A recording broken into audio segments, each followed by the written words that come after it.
Hello guys, आ गए part 2 पढ़ने के लिए। फ्रेंच रिवॉल्यूशन का पार्ट 2, जो कि अभी हमने आधा पढ़ एक थोड़ा सा पढ़ चुके थे फ्रेंच रिवॉल्यूशन के बारे में। अब हम आगे टॉपिक आगे पढ़ेंगे। ओके, तो हर चीज़ का कोई ना कोई रीज़न होता है। क्या होता है? रीज़न। हर चीज़ का कारण होता है। ऐसे ही तुम्हारे मन में ख्याल आ रहा होगा कि जो फ्रेंच रिवॉल्यूशन की फाइट हुई उसके क्या कारण थे। ऐसे क्या हुआ कि लोगों ने हमला करना शुरू कर दिया, राजा से नफरत थी, ऐसे रीजंस क्यों थे? तो अब हम यही देखते हैं कि कारण क्या क्या थे फ्रेंच रिवॉल्यूशन के कारण। पहले देखते हैं हम सोशल कॉज। सोशल यानी कि सोशल की तो पता ही होगी सबको। क्या नहीं पता? हमारी शक्ल ऐसी सी हो गई, उदास सी। हमें नहीं पता। ओहो, मैंने तो स्माइल बना लिया। नहीं पता तुम्हें? क्यों नहीं पता? सोशल मतलब सामाजिक, यानी कि जो राजा ने जो डिवीजन करी थी ना, क्या करी थी राजा ने? डिवीजन कर ली थी। फर्स्ट स्टेट, सेकंड स्टेट, सारा काम तो थर्ड स्टेट करती थी। फर्स्ट स्टेट को तो ठुल्लू मिलता था बाबा जी का। फर्स्ट स्टेट, थर्ड स्टेट सारा काम नहीं करती थी। बहुत बुरी हालत थी थर्ड स्टेट की, एकदम रोने जैसी हालत थी। रोजे रहते थे थर्ड स्टेट वाले, उनको पैसे भी नहीं मिलते थे बेचारे रोने लग जाते थर्ड स्टेट के। तो फर्स्ट रीजन तो यही है, सोशल डिवीजन। उसने क्या किया? डिवीजन करवा दी। भाई क्यों ऐसे किया? बांटा क्यों लोगों को? राजा की गलती है, उसने क्यों बांटा? अगर ये सोशल डिवीजन नहीं होता तो लड़ाई नहीं होती है ना भाई। और मैंने क्या कहा था, वहां पे प्रिविलेजेस भी हैं। Birth privileges. प्रिविलेजेस का मतलब पता है क्या? नहीं पता? प्रिविलेजेस यानी कि जन्म से मिले हुए अधिकार। कुछ लोगों को जन्म से अधिकार मिलते हैं। तो यहाँ देख लो, प्रिविलेजेस मतलब आप इसे समझ सकते हैं। ये देखो, यहाँ पे ये रिच है, यानी कि ये अमीर है। ये अमीर है, इस अमीर को मान लो फर्स्ट एंड सेकंड स्टेट, ठीक है। इसके बाद इतने सारे प्रिविलेजेस है कि ऐश में घूम रहा है, आराम से कोट पैंट पहन कर ये घूम रहा है मजे में। इसको बहुत सारे प्रिविलेजेस, जन्म से ही अधिकार मिले, क्योंकि ये अमीर घर में पैदा हुआ, इस वजह से इसको अधिकार मिले हुए हैं, ठीक है। इसको कुछ भी काम नहीं करना पड़ता था, बैठे बैठे सब हो जाता था, इसके बैठे बैठे काम सारे, ठीक है। और ये है पुअर, जो कि कौन थे? Third state. थर्ड स्टेट में दो तरीके के लोग आते थे, पुअर और रिच। बट ये क्या होता था, इसमें एजुकेटेड लोग भी आते थे। एजुकेटेड लोग जैसे लॉयर वगैरह, ये सब भी आते थे इसमें थर्ड स्टेट में। तो ये क्या, थर्ड स्टेट, इनके पास नो प्रिविलेज, इनके पास एक भी अधिकार नहीं था।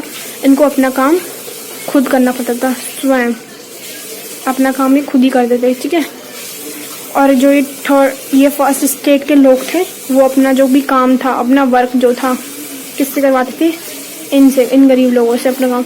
बेचारों की तो वाट लग गई थी।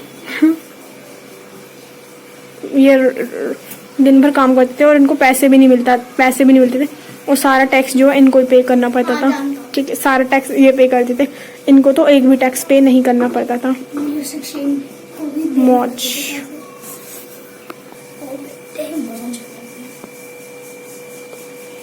मौज कर दी फर्स्ट स्टेट वालों ने, तो उनके पास कोई भी प्रिविलेजेस नहीं थे। अब उसके बाद आता है पॉलिटिकल कॉज, यानी कि जो पॉलिटिकल, यानी कि पता ही होगा सबको, राजनीति। सब न्यूज़ में देखते हैं अच्छे से, राजनीति सबको ये पता है अच्छे से क्या होती है। तो उसमें क्या था, लुई 16 जो था सबसे कमज़ोर राजा बन गया। लुई 16 जो है वीक रूलर्स, और यही एक पॉलिटिकल कॉज था। एक भी काम तो ढंग के करता नहीं था, फालतू के काम तो करता ही था। ये लुई 16 उल्टे सीधे काम करता रहता था, बहुत ही कमज़ोर था, हमेशा वॉर करते रहता था, सारे पैसे तो उसने खर्च कर दिए। पगलेटी था एक किस्म का, बहुत ही कमज़ोर था, कमज़ोर शासक था। बाद में आगे आप स्टोरी पढ़ोगे ना, बहुत ही इंटरेस्टिंग है। इसको फांसी पर लटका कर इसको मार दिया। उसे भी हम डिस्कस करेंगे जब लुई 16 टाइम बोल गया, जब लुई 16 जो है मर गया, हम वो भी देखेंगे। तो पहले हमने ये देख लिया वीक रूलर्स, जो फ्रांस के जो शासककार थे वो बहुत ही कमज़ोर थे, ये एक पॉलिटिकल कॉज है। उसके बाद जो लुई 16 की पॉलिसीज़ थी ना, लुई 16 पॉलिसीज़ वो भी बहुत कमज़ोर थी, वीक पॉलिसीज थी। जो भी काम करता था वो ख़राब ही करता था, उसने एक भी ढंग का काम नहीं किया। ठीक है, पॉलिटिकल कॉज है आपका। पहले तक तो एक खजाना भरा हुआ था, जैसे ही लुई 16 राजा बना ये पूरा सामान खाली हो गया, पूरे ट्रेजरी 16 राजा बना तो ट्रेजरी खाली हो गई थी। ये बोला हाय राम हाय रब्बा, बैंड बज गया रब्बा रब्बा। जब ये राजा बना तभी जो ट्रेजरी थी वो खाली हो गई। ये इकोनॉमिक कॉज, एम्प्टी ट्रेजरी। फिर वॉर डेप्ट, जो मैंने कहा था ना इसको लड़ाई करना बहुत पसंद है, उसने लुई 16 ने इतनी सारी लड़ाई करी, लड़ाई करता गया। एक वक्त आ गया जब उसको बहुत सारे पैसों की ज़रूरत पड़ गई। फिर उसने क्या किया, लोन लिया, बैंक से लोन लिया। उसका इतना डेप्ट होगा, डेप्ट का मतलब क्या होता है, कर्जा। उसका इतना सारा कर्जा होगा कि वो बेचारा चुका नहीं पाया। किसी ने कहा था इतने सारे लड़ाई कर, एक हाथ में बंदूक ले रखी, एक में पता नहीं क्या ले रखा है, ये मारने के लिए लड़ाई चल रही है। तो इकोनॉमिक कॉज, इससे पैसे ही तो खर्च होते हैं भाई। इतना सारा कर्जा था उसके पास, पूरी ट्रेजरी खाली हो गई। बेचारा जब राजा बना तो ट्रेजरी खाली हो गई पूरी। उसके बाद बैड हार्वेस्ट बैड हो गई। सब लुई 16 सोच रहा होगा मेरे समय में ही सब ये सारी चीज़ें हो रही थी, जो ये हार्वेस्टिंग थी वो बैड हो गई। क्यों मुझे बैड क्यों हुई, हेलस्टॉर्म और बहुत बड़ी रेन के कारण बहुत सारी बारिश आई वहाँ पर, और वो पूरे उसके खेत पे, उसके मतलब किसानों के खेत में क्या लग गई, आइस जम गई, बर्फ़ जम गई, बर्फ़ जम गई। फिर क्या हुआ, जो प्राइसेस थे फूड के जो प्राइसेस थे वो आसमान को चूमने लगे। इतने हाई हो गए थे प्राइसेस फूड, जिसके कारण क्राइसिस बढ़ गई थी, सब्सिस्टेंस क्राइसिस बढ़ गई थी ना, भुखमरी फैल गई थी। तो इसी के लिए करी थी। ब्रेड का जो प्राइस था यार, ब्रेड का या फूड का प्राइस होता बढ़ चुका था, तो ये भी कारण है। ओके, तो ये 3 आपके कारण है इकोनॉमिक कॉज के, एम्प्टी ट्रेजरी, वॉर डेप्ट एंड बैड हार्वेस्ट। फिर इमीडिएट कॉज आया। इतने 3 कॉज तो हमने पढ़ लिए, social, economic and political cause. तो उसका एक इमीडिएट कॉज, इमीडिएट यानी कि तुरंत मतलब जल्दी हाल ही में क्या कारण हुए। तो उसने राजा अगर था लुई 16, उसके पास क्या था, बहुत सारे कर्जा। उस कर्जे को चुकाने के लिए उसने सोचा कि अब एक मीटिंग करते हैं। वो देखते मीटिंग किससे कर रहा था वो, उसने सोचा अब तो स्टेट जनरल की मीटिंग बुलानी पड़ेगी। अब पूछोगे स्टेट जनरल कौन है? स्टेट जनरल को रिप्रेजेंट किसने किया? 3 स्टेट के लोगों ने। 3 स्टेट थी, first state, second state and third state. तो जो पहले स्टेट के लोग हैं उन्होंने इसको चुना, जो सेकंड स्टेट के लोग हैं उन्होंने भी इसको चुना, थर्ड स्टेट के लोगों ने भी इसको चुना। तो ये मतलब प्रतिनिधि है इसका, 3 स्टेट का प्रतिनिधि उनको चुना है वोट संभालने के लिए। ठीक है, देखते हैं। फिर लुई 16 ने कहा अब तो मुझे ना टैक्स बढ़ाना पड़ेगा, और वाट लग गई किसकी? थर्ड स्टेट वालों की। बेचारे इतना तो कर्जा पहले से देते थे, अब वो और रोने लग गए हुए। थर्ड स्टेट के लोगों की फट गई, बहुत बुरी तरह वाली फटी।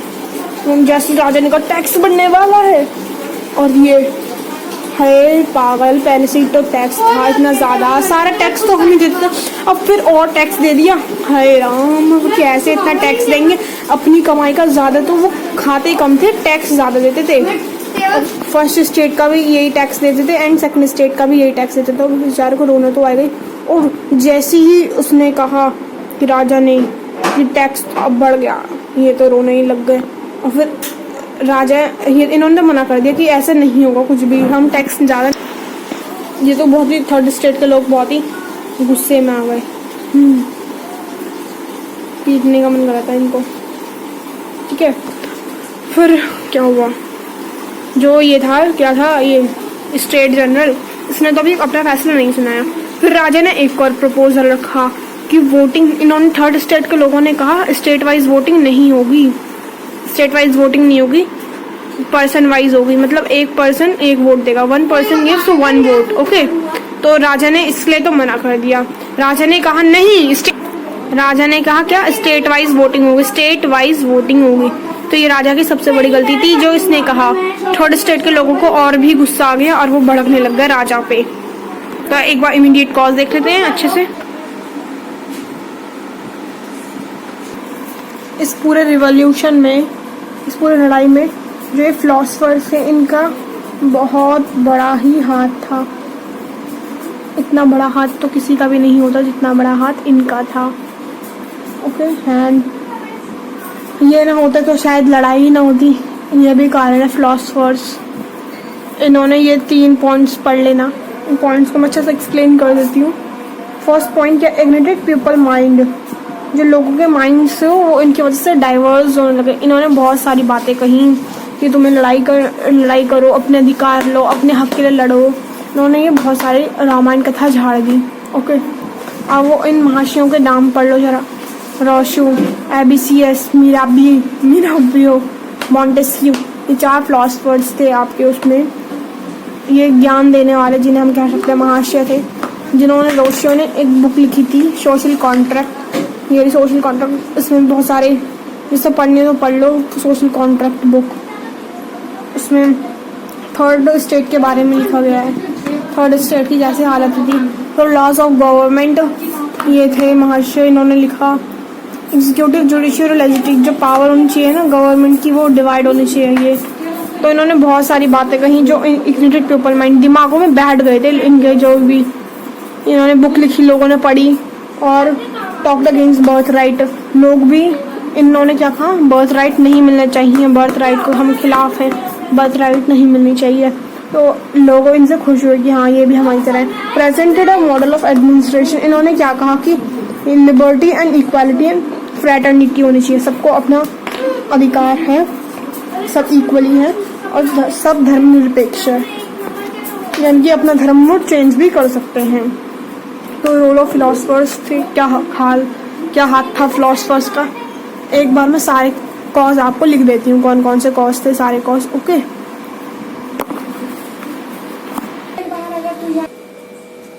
इन्हें नोट कर लेना। Social cause, political cause, economic cause, immediate cause, role of philosophers. Okay, bye bye, मिलेंगे नेक्स्ट वीडियो में। Like, comment and share and subscribe please.